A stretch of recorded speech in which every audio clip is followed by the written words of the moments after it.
آپ کیسے کہتے ہیں بیوی کو خوش رکھو تو وہ سر پر چڑھ جاتی ہے؟ آپ کو پتہ ہے عورت شادی کیوں کرتی ہے؟ عورت شادی کرتی ہی عزت اور خوشی کے لیے ہے۔ ذلت اور پیسے تو شادی کے بغیر بھی مل جاتے ہیں۔ لوگ بیوی کی خوشی چاہنے کو زن مریدی کہتے ہیں۔ میں کہتا ہوں اس آدمی سے پوچھئے جس کی بیوی اس سے خوش ہے، وہ مرید ہے کہ مراد؟ خوش ہو کر ہی تو عورت عورت بنتی ہے۔ عورت کو دیکھنا ہو تو اس کی خوشی دیکھیے، اسے خوشی میں دیکھیے، ماں، بہن، بیوی، بیٹی۔ اگر خوش نہ ہو تو دیکھ لیں، اگر خوش ہو تو بھی دیکھ لیں۔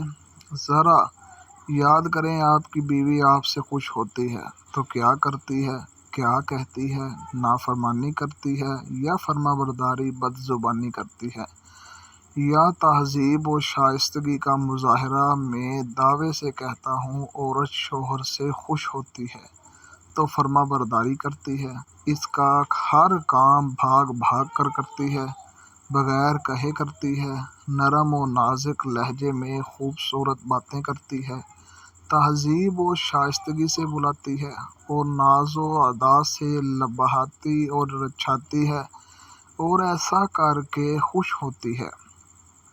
آپ نے کبھی کوئی گفٹ دیا ہو تو یاد کریں، کیا کیا تھا اس نے؟ بدتمیزی کی تھی، نافرمانی کی تھی؟ نہیں، اس نے آپ کا بڑے پیار سے شکریہ ادا کیا ہوگا، آپ کو بغیر مانگے چائے کافی پلائی ہوگی اور آنے والے دنوں کی خوبصورت باتیں کی ہوں گی، اور کبھی آپ کو سوئے ہوئے دیکھا ہوگا، دیکھ کر مسکرایا ہوگا۔ آپ کیسے کہتے ہیں بیوی کو خوش رکھو تو وہ سر پر چڑھ جاتی ہے؟ آپ کو پتہ ہے عورت شادی کیوں کرتی ہے؟ عورت شادی کرتی ہی عزت اور خوشی کے لیے ہے۔ ذلت اور پیسے تو شادی کے بغیر بھی مل جاتے ہیں۔ دنیا کے تمام رشتے میاں بیوی کے رشتے سے نکلتے ہیں اور میاں بیوی کے رشتے میں ختم ہو جاتے ہیں۔ اپنے اس رشتے کی دل و جان سے حفاظت کریں اور اسے خوبصورت سے خوبصورت بنائیں۔